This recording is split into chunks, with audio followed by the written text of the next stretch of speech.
देखो, सबसे पहले तो मैं आपको बता दूं कि ये शॉकिंग नहीं है, क्योंकि ये पिछले 1 साल से चल रहा है।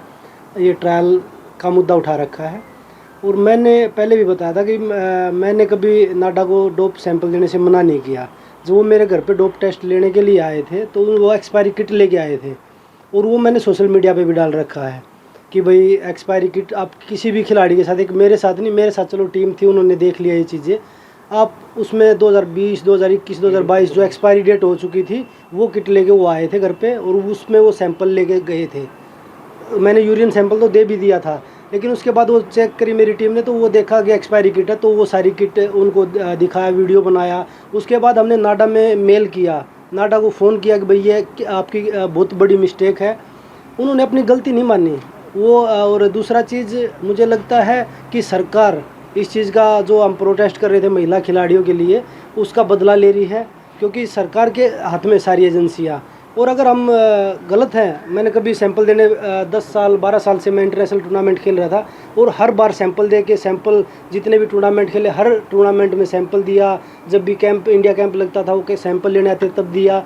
लेकिन सरकार की मंशा ये है कि इन खिलाड़ियों को कैसे तोड़ा जाए, कैसे इनको झुकाया जाए कि भाई ये, अगर अब मैं आज बीजेपी में चला जाऊं तो मुझे लगता है कि सारे बैन मेरे हट जाएंगे।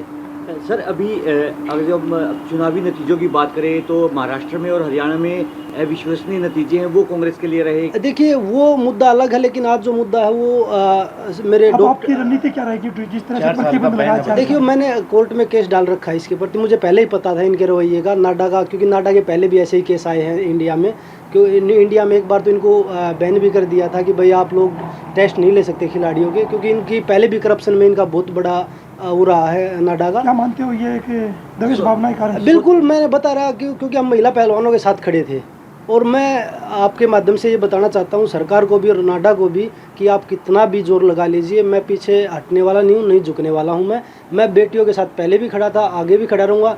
और जो चाहे वो किसान की बात हो, मजदूर की बात हो, हमेशा जो आवाज़ जिसके ऊपर अत्याचार होगा उसके खिलाफ लड़ाई लड़ते रहेंगे। बजरंग 4 साल का प्रतिबंध, उसमें आपकी प्रैक्टिस पर बहुत ज़्यादा प्रभाव पड़ेगा। वो तो पिछले 1 साल से वो आप सब देख रहे हैं, क्योंकि कभी हटा दिया जाता है, क्योंकि उन्हीं की एजेंसियाँ हैं। बीच में हटाया क्यों फिर उस चीज़ को कि भाई आपको बहाल किया जा रहा है, आप टूर्नामेंट खेल सकते हैं।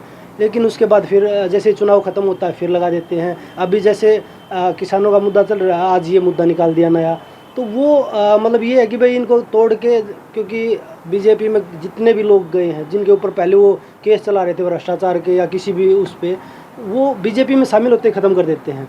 तो बीजेपी चाह रही है कि भाई हम भी बीजेपी में आए और वो सारी चीज़ें ख़त्म हो। लेकिन मैं बता रहा हूँ कि जो आवाज़, कमज़ोर की आवाज़ को दबाया जा रहा है, जिनके ऊपर अत्याचार, उनकी आवाज़ हम ना तो झुकने वाले ना रुकने वाले हैं। वो आवाज़ हम मजबूती के साथ उठाते रहेंगे।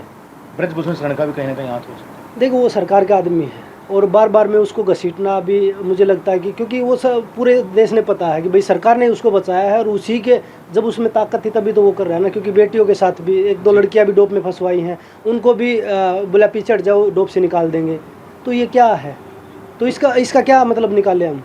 यही मतलब है ना कि भाई उनके हाथ में एजेंसियां हैं, इसलिए वो बेटियों को भी पीछे डोप में साजिश रच के, क्योंकि एक लड़की के पास आएगी, आपके पास डोप वाले आएंगे, ध्यान रखना इस चीज़ का। तो इसका क्या मतलब समझे? लेकिन वो ये देश के जो बीजेपी की आईटी सेल है, जो ब्रजभूषण की आईटी सेल है, वो इसमें इतना इन्वॉल्व हो चुकी है कि भाई वो उनको अच्छा बुरा कुछ दिख ही नहीं रहा।